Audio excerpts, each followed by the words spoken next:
Hello everyone, my name is Simran and you all are watching Angrezi Medium. Today in this class we are going to learn future continuous tense. आज हम लोग future continuous tense पढ़ने वाले हैं तो शुरू करते हैं. First of all the question arises कि future continuous tense में कौन से sentences आते हैं या कौन से actions आते हैं.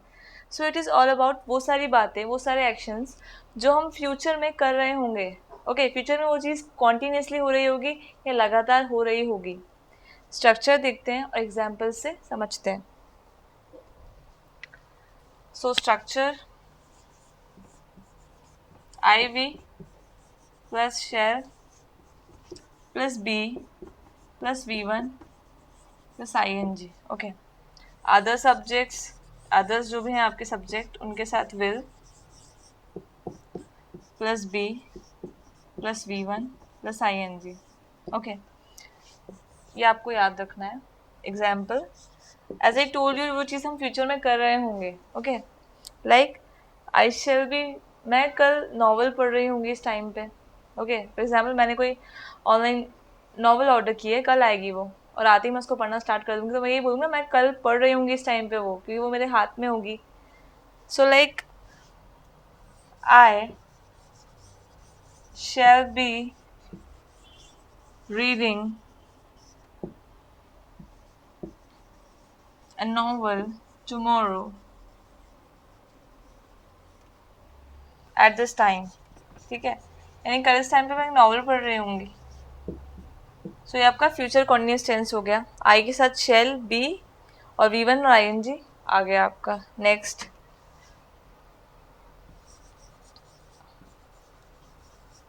शी विल बी वॉचिंग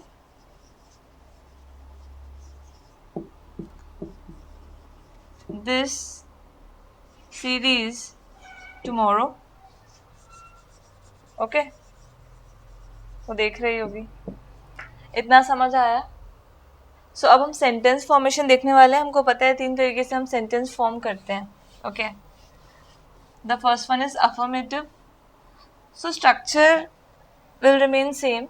ठीक है, अफर्मेटिव के लिए आपका एज ए स्ट्रक्चर फॉलो होगा, यानी जब हम कुछ डिक्लेयर कर रहे हैं.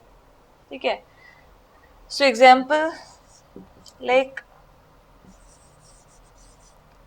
she will be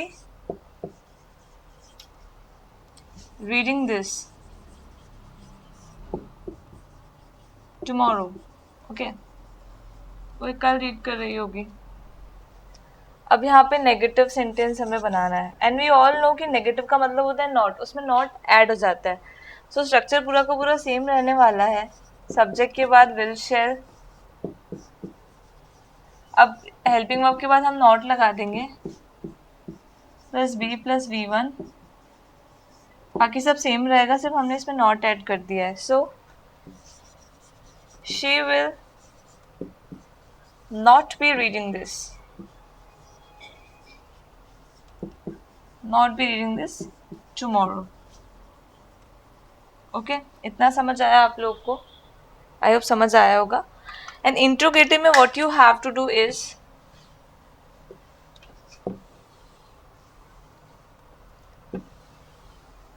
इंट्रोगेटिव में ये होता है कि क्वेश्चन आपने पुटअप करना है, तो हेल्पिंग वर्ब आगे आ जाएगी. Shall will plus subject plus be plus V one plus I N G. It will remain same, सिर्फ हेल्पिंग वर्ब आगे आएगी. लाइक तो will she be reading this tomorrow, reading this tomorrow, क्या वो read कर रही होगी. स्ट्रक्चर को आपको समझना है, रटने की ज़रूरत नहीं है. हल्का सा चेंज है उसमें, और इतना आपको समझ में आ गया है. I am pretty sure about that. Thank you, stay tuned.